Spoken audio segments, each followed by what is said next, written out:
Hi, everybody. Russ and the West Ham Network. Hope you're all safe and well. So, West Ham travel to our bogey side on Saturday late afternoon. 12 games in the Premier League. We still haven't beaten you. Unbelievable in terms of Brighton Hove Albion, who are loving life, I'd imagine, at the moment. You know, top of the table, having a laugh and all that stuff. And we got Luke. We had Luke last year and we still didn't win. So, maybe I should have got someone else. But anyway, how are we doing, Luke? Very, very well. Thank you again for having me on. It's great to come on. Really, really good channel, and you guys are doing well on your channel and very successful. And it's really good to see. West Ham, very good result in Chelsea against Chelsea. Love to see it because Brighton fans, we do not like Chelsea. So when we see a team beat Chelsea, we're always very delighted to see it. Especially Moises Caicedo having that bad little first Oh, debut that he had. yeah, there's a lot of parallels at the moment, I think, between us Yeah. and yourselves in that, we're both in Europa League, which is great. We'll talk about that as well this season. And obviously over the summer or sort of beginning of the season, we've both lost our midfield talismans for Yes. what at the time were both British records. In terms of obviously, and again, like thinking about it even more, obviously, beginning of the summer, you lost obviously McAllister, we lost Skamaka as well. So, we both lost sort of key players to last season. But doesn't look like there's any difference for you guys. I mean, 2-4-1 victories on the bounce. Looking good, mate. Looking good, isn't it? Yeah, almost quite used to players leaving at this point. And to be honest, it doesn't. Moises Caicedo did scare me. He did because he was such an engine in the midfield. But yeah, it always seems every player that goes to Chelsea from us never seems to do as well. And we always seem to bounce back anyway. So yeah, it's good to see that we're still. Being very, very clinical in the midfield, even without Moises Caicedo. And even you guys seem to be doing pretty well without Declan Rice. Yeah, So fair play. the former captain, the man who we don't talk about, number 41. I mean, he's like, yeah, it seems that, and I don't know what it is. It's almost like the team has sort of become a team again. Whereas I think maybe we didn't see how one man show it. The team was when he was playing, and it does seem to be a lot more like just a bit of a unity there. And I mean, the trouble is, someone like the number 40, the former captain, he was pretty much, we knew he was going to go for the last 18 months, and so no doubt the side would have known he was going as well, and he was captain and the poster boy, and it probably did piss a lot of people off, I reckon, internally. And so yeah, I mean, but we've both sort of both undefeated, although you 100% record, we're one draw and one win. Yep. In terms of Brighton, obviously, we've brought in a sporting director in terms of Tim Steindon, the former Bayer Leverkusen, director of football, whatever they called it in there as well. And it's always, I think, from a fan base perspective, people always sort of look at the Brighton model as how football should be run. But from a fan's perspective, do you know, obviously, when you see the next one who gets signed, you're thinking, how long until he gets signed? Does that frustrate you sometimes? What as in how long it can take for a player to be Well, in replaced? terms of, it seems that the Brighton model is you get them young, you build them up and you sell them off, and then you start the process all over again. And obviously, this is a bit different. So obviously, you got into Europe, which is great, but that's the first time it sort of happened in, in the generation, so to speak. Yeah. Does that frustrate? Does Yeah. that piss you off after a while? You're thinking, oh, he's going to go in 2 years' time to Liverpool for 50 million. I see what you're saying. Yeah, so young players that start to do well, like Julio and Ciso, another Yeah, player to shout. Maybe even Matoma, I suppose. yeah, Yeah, the worry is, of course, that we could turn into a bit of a Southampton and we start getting the big players in and then selling them off. Yes, it is a little bit of a worry, but as long as Brighton keep up with their routine of selling a player for big and replacing them with the same amount of talent, then yeah. I'm not really too Sure. bothered because, we're still getting the same results. We're still playing our proper football and how we play. Brighton are just so good with replacing a player with sort of the same tactics, the same ambitions, and the same talents. So, which is really nice because, like, a new player comes in and we're thinking, oh, we're going to change our style a little bit. Are we going to see some different football in that area of the field or area of the pitch? And we never really do. I mean, the new players that sort of come in just seem to fit straight into what Roberto's already doing, and we just carry on with what we do normally. So, yeah, it is a bit worrying, of course, when a player goes, because you never know how it's going to turn out. There's always a risk that we could end up playing bad, or it could end up being a gap in that midfield, like when Moises Caicedo left. But we've just done so well with, bringing Billy Gilmore back up to really Yeah. good standards since he was at Chelsea. And, he's been a great replacement from Moises. So, yeah, there is a bit of a worry, but Yeah, at the it just moment, is. It just is because as a business model, it's like everyone looks up to the Brighton model and the Brentford model, as you said. You've got it's sort of almost self-sustainable. You're not being funny. You've got 115 million quid in the bank now, and that will be spent well, buying in newer players and eventually making more money. But from a football fan, you want to win stuff, don't you? You want to have the style of football's great, and it's improved last season when obviously Potter left and De Serbi came in. You look like a better side, but it just seemed obviously we've just won something, and so I've always said you don't get a medal for finishing 17th. You don't get a trophy for getting into the Champions League, but it's about winning the competitions. And obviously I think this year, it's going to be really interesting because obviously you're in Europe as well, and it's great European tours and all that stuff, and that sort of that shows that the process works. It's taken a while to get to that level, but now hopefully you're there. You want to carry on, and you'll get the first taste of it, and you'll want more. You will want more of that European journey. I bet. Yeah, that is for sure. Definitely. 3 years in a row for us now, and I think if we didn't have Europe, I think people would be really bored at work.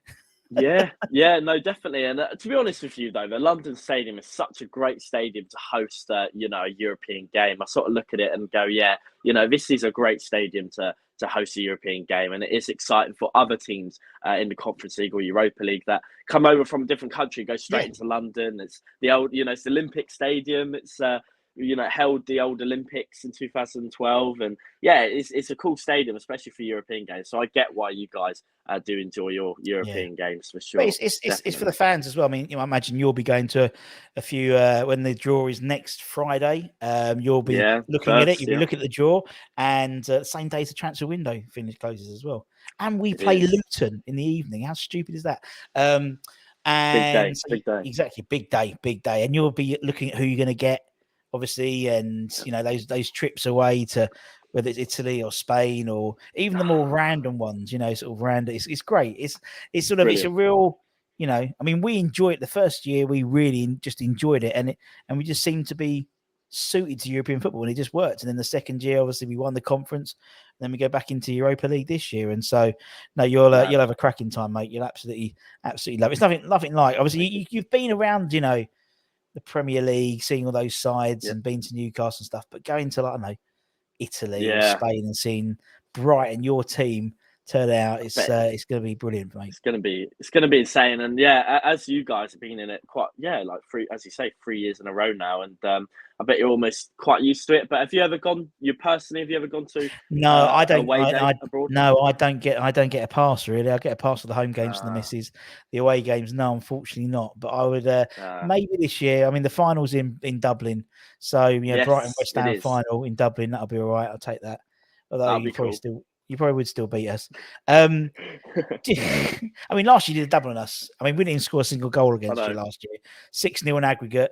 I remember that you messaged me after that 4-0 game, and it was just like a horror show, absolute horror show at West Ham at the Amex. What is it about Brighton that just has West Ham's number in the Premier League? I don't get it. I mean, it's the same as Wolves. Wolves fans say that we're a bogey team to them because we keep beating them and we keep getting results. I don't really know, to be honest. It's quite crazy. It's unthinkable how we've done over these last couple of seasons with every team. We've got great results out of Chelsea, we've got amazing results out of Wolves, and of course you guys as well. I think we've just done. The thing is as well, Brighton, we're never a team that loses a lot or loses by big. We win quite a bit, but we also draw an awful lot. So that's why it almost seems a lot like for us that we never really lose that much. But we do an awful lot of drawing, and that's why we never get further than we have yet. But hopefully this season we're looking to make a few more wins and get a few more goals. But our defence has always been pretty damn good. But going into the attack, it's looking good this season because we've got a good few strikers now with Danny Welbeck, Evan Ferguson, of course, João Pedro as well from Watford. Our strike force looks good. Looks really good. It does look good. I mean, João Pedro, particularly very in the first game, very impressive, wasn't he, against Wolves? I thought in terms of. Obviously, Matoma as well is a huge player for you this season. Obviously, with McAllister against Liverpool, Matoma was always good last season, but he seems to have, particularly the stuff I've seen this season, just kept on going from where he was last year, mate. Isn't he? He's awesome. Yep, and the same with Enciso as well. He was fantastic, assisting 2 goals to Solly March in the Wolves game as well. He's been fantastic, especially for his age as well. He's so young, only a year older than me, and he's doing incredibly well, and he started incredibly well. Just a little bit of news for Enciso, though. He has got I think it's a torn knee injury, so he will not be playing for the West Ham, which will be good for you guys because he played extremely well for the Wolves game. So that is a good shout for you guys. We'll take any solace. Any source. At least Glenn Murray don't fucking play for anymore. He was always the one who always scored against us. But Danny Welbeck has a good record against West Ham anyway. In terms of Caicedo going and stuff like that, we've got just under a week until the transfer window. Who's your main targets? Who do you want him? Well, we've looked at a few players. I mean, look, talking about a player that would also that has also been linked with you guys is Mohamed Kudus. Now, Mohamed Kudus was one that was first looking at us, and we've been hunting for him for a couple of months now. I don't really know what's sort of going on with him now. I don't know if it is set with you guys. He's going to be a West Ham player, I think, in the next 24 hours. By the sounds of it, yeah. Is it? Yeah. See, we were looking at him. That was a replacement. I believe there was another player as well. I can't remember now. I think there's a guy called Belieber as well. But again, it's another player that we don't really know much about. It's one of those players that's going to be like, well, he's going to have to make his name in the Premier League with us, and then that's when we start knowing who he is and stuff. So the players that we are looking at are very, they're youngsters and they're players from clubs that we haven't really heard much of, and I believe there will be a replacement, but I don't think we'll be spending huge because I think we already have with, João Pedro and stuff like that. And we're paying a lot of wages for James Milner and, of course, Mahmoud Dahoud from Borussia Dortmund as well. So, yeah, I think we will have a replacement. Just don't know who it's going to be by name. I would like to say it could be a big name, but I don't think it is. I think it'll be one of those. That's not really your Brighton style, is it? So it's like, as you said, it's another one who will have just, will tick the same boxes as Caicedo, but it's someone who you haven't. And we're sort of getting used to that as well, because obviously that's Tim Steiden's sort of remit. He did it when it was at Leverkusen. He went out and bought, players who weren't maybe unfancied or maybe under the radar, and so we're getting links with lots of people who we seem to be linked with us and you. And so it's like, well, if us and Brighton are after him, he must be decent because Tim would have scouted him and Brighton would have scouted him. So, it's going to get a lot of that, I think. So we're sort of trying to recalibrate our mind, really, because usually you see if we're not linked with someone we don't know of, we'll dismiss it. But actually, more of a case now, it is actually these ones are more potential because actually that's the type of sort of remit that Tim Steiden's going to be working with. But I think by the sounds of it, this will go out on Friday or Saturday, and at the time of recording, I think that's your one, Mohamed Kudus is going to be a West Ham player, €44.5 million deal with a 10% add-on. So, so can I ask? Actually, I've got a question. What is your highest transfer deal? What is your highest you've ever spent for a player? What is your record? It would be. Would it be Haller or Skamaka? Haller, I think. Haller was 50. I think Haller was 50 odd million quid, 45 million. So Kudus won't be that because obviously euros to pounds, it's about 40 million quid. We don't, we haven't broken. I don't think we've broken off the top of my head. I don't think we've broken the 50 million pound mark yet on a player. Obviously we sold them. Obviously we sold obviously the former captain, number 41, man who we should not name. for 105, and obviously you sold Casado for 115. So, it's I reckon it would be Haller would be our record signing. I'm sure someone. What about you? What's the most you've ever spent on a player? I don't know actually. Well, it was João Pedro very recently. I believe it was it 35 million euros? No, actually it was 35 million. No, 30 million. With 5 million add-on. So in the end, 35 million British pounds. But I was wondering because obviously we just recently broke a record on our biggest transfer signing. So I was wondering what you guys were as well, because I didn't think it would be that big. But yeah, you guys are doing quite well, and you haven't spent massive amount of money, have you? No, Really? I mean it's been a frustrating transfer window for us, I think, because nothing happened until about 2.5 weeks ago, and we brought in 3 really good players in JWP. We brought in Edson Alvarez from Ajax. We brought in Mavropanos from Stuttgart, the centre back. I don't think he'll be playing on Saturday rather, and hopefully get Kudos over the line and a couple more as well. So it's looking good. Obviously, I think from our side, I think the only definite doubt or definitely out of the game is now Forget, because he got sent off against Chelsea, didn't he? Our centre back. So that's useful for you guys, because he's out of him and Zuma, he's the one he's quick. He's the one who can run. And if Mitoma's clever, De Zerbi would just literally, if it's Angelo Agbona on the left side, or maybe having to put a right-sided foot, centre back there, tear a new one. I mean, I don't know if you saw the Chelsea game, but Sterling tore both of our fullbacks, new ones, Emerson and Soufal. So any sort of any wing of any decent pace, just go at the fullbacks, isn't it? I couldn't believe that challenge he did. I think it was so reckless. It wasn't needed. I think he was thinking that that sort of the ball was gonna sort of go towards him, and then he would clip the ball, and then he wouldn't get a foul from it. But I thought it was a very reckless challenge, to go in for, especially as you were winning, I believe, at the time as well. So it was a very, very interesting challenge. Yeah, but I think that's the remit of the refs this year is lots of cards to try and stop all this, time wasting and shouting at the ref and dissension and stuff. So I think it's going to there's going to be a few more red cards coming in terms of 2 yellows in the next few weeks, until players start, recalibrating their brain a little bit, if that's possible. Absolutely. So, we've had a lot of yellows in our game as well. Yes, like in the a lot game, of yellows. Mad, like 11 or something like that. It was madness. Wow.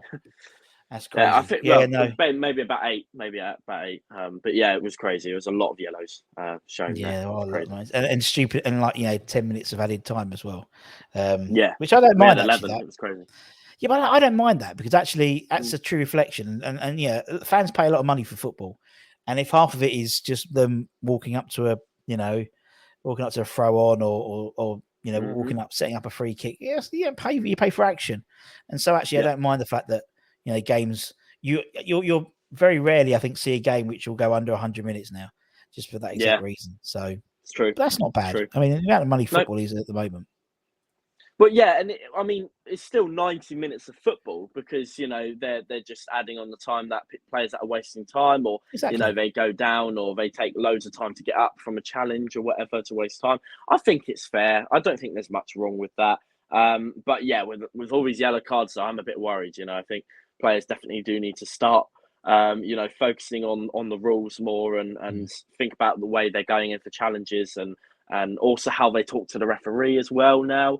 Be a bit more careful with their speech, especially in the game, because there's going to be, as you say, a lot more yellow cards to come, I think, until these players start getting, and the whole manager and stuff gets used to it, because I reckon there'll be a few managers that might get some cards as well. Definitely. You never know. So De Zerbi, I mean, last time we played you, when you beat us 4-0 at the IX, he wasn't there, because I remember he got suspended, didn't he? He was in the stands, and so 2 red cards throughout the season. 2 red cards in that one season. Does it worry you, obviously, because De Zerbi's getting loads of really good press about him as a manager and things like that. You thinking, how long to one of the big boys take him? Yes, I mean Yeah, Tottenham. Before they got, before they got their manager, I can't remember what yeah, their manager's Postelegui. name is. Yeah, That's it. That's it.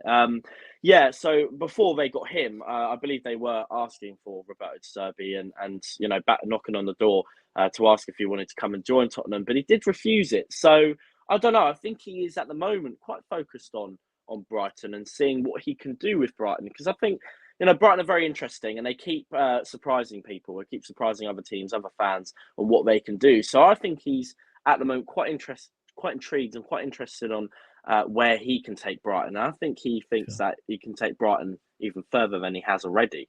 Because I think, Brighton, the way they're playing their football, the way it's managed and everything, I think he's quite intrigued that we could be quite a good, solid team for many years to come. So I think Cool. he's quite Yeah. interested in the old project with Brighton.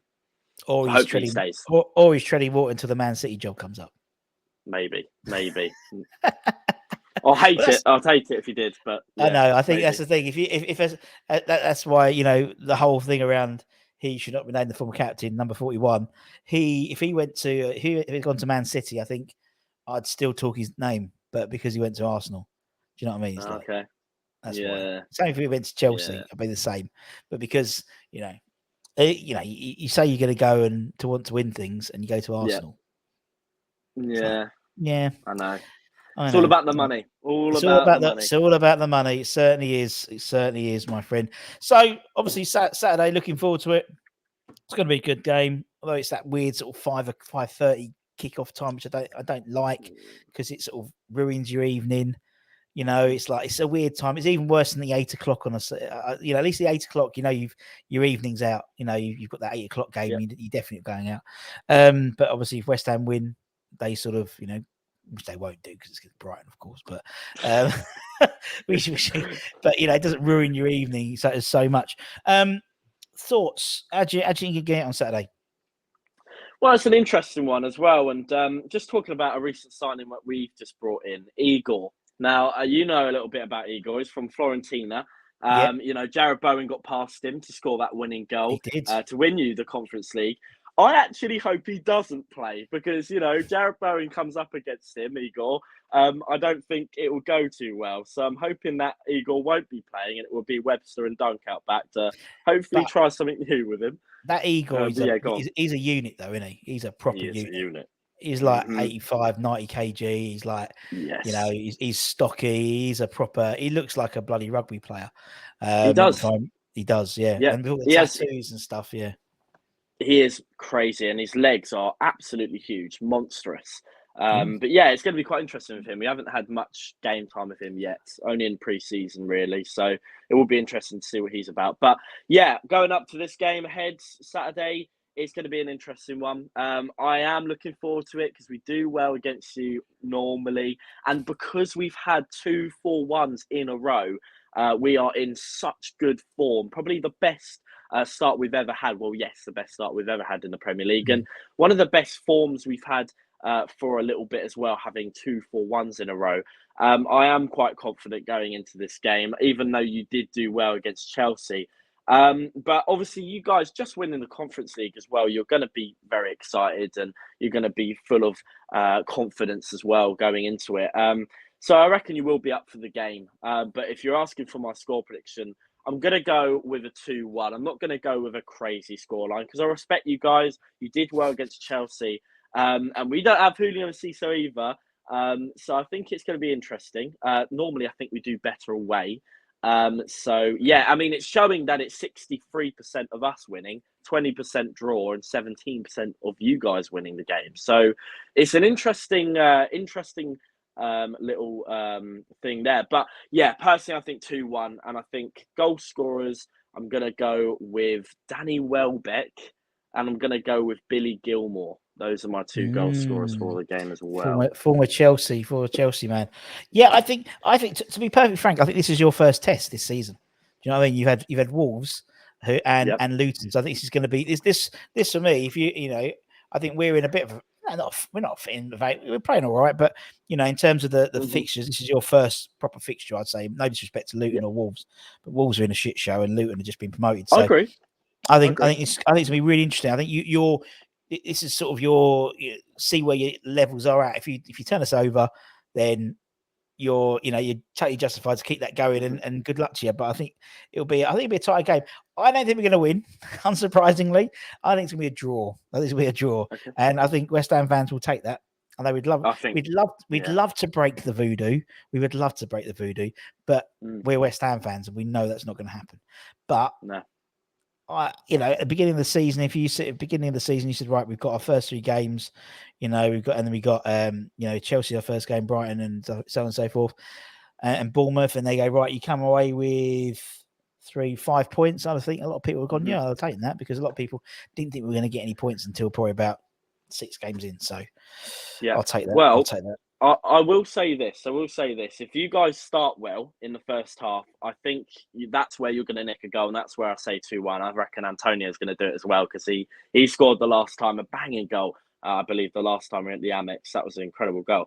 But yeah, I think because this season going and starting, our form in the first half has been a bit shaky. We've taken a full 45 minutes to properly get into our De Zerbi football. So I think the only way, if you are going to win or you're going to get some goals, I reckon it's first half. So if you come out a strong first half, Antonio, pushes players over with his strength and bangs in a few, then that's where I think you're really going to damage us, to be honest with you. Well, it's not now. I mean, we've obviously with JWP and stuff like that. It's West Ham now are back to set piece FC. So it's about as I said, the Chelsea game. I don't know how much. I can't remember how much percentage we had, but it wasn't a lot at all. But it's the set plays, and that's what we are. With the land of the giants now in terms of all the big boys and stuff. So it's going to be interesting to see what happens. Yeah. We'll see. And yeah. Sorry. Go on. No, you carry on. Go on. Yeah. Well, I was just about to say, Lucas Paqueta, I think that's how you pronounce his surname, but he looks like a player that started to do quite well this season. Scoring that penalty as well. He looks to be quite dangerous, Brazilian player there coming forward, and I'm starting to see West Ham, use the form that they had in the old Conference League and carry it on in the Premier League. Especially against Chelsea, I was really quite impressed how you just finished them off. You took every weakness that they had, Chelsea, and you just these counterattacks that you were pelting forward and coming forward was pretty dangerous. So yeah, I think West Ham, they're looking strong, especially at the start of the season. Yeah, I think unbeaten as well. So I think we are. I think it's a different.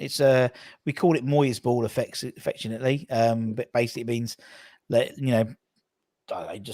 the counter attack, really. That's basically it. Try to absorb all the pressure, and hopefully they don't score with all the possession you get, and then we try and hit you on the break. That's what we do. It's no secret, And I think famously, I think Potter had Moyes' number all the time, and so it was the same. I think it was the same lineup within difference in 2 years or something like that. So it was hardly surprising that we never used to beat you, but no, I still don't think. Can I say as well? Do you normally start well in the Premier League? I don't know. Really. West Ham, they normally well, it's inconsistent. So we've had so 2 years ago we were so the last couple of years, yes, not last year. No, last year we were shocking until about the last third of the season, and we actually put a few runs together. But usually. No, it depends, but I mean, this is a nice start. It's a nice start. We'll see. We'll see how it goes. There's only 2 games in it, so we'll see what happens. But then we have obviously one more. Then we got the international break, haven't we, after next weekend? Yeah. So yeah, we'll see. We'll see where we are after that, and see if everyone comes back fit and not. And obviously, with the transfer window closing, we'll see who's gone where and stuff like that. Because I'm sure now sides are putting together their 25s, and we've got too many, and we know Chelsea will have too many, and Spurs will have too many, and there'll be lots of people moving quite a bit, I think, in the next week or so. Sure. But, I reckon, Luke, thank you very much, sir. As always, a pleasure. Hopefully, I wish you all the best for the season after Saturday, 5:30, and we'll have a chat again in a couple of months' time with the old return leg down at London Stadium. Absolutely. I really appreciate you.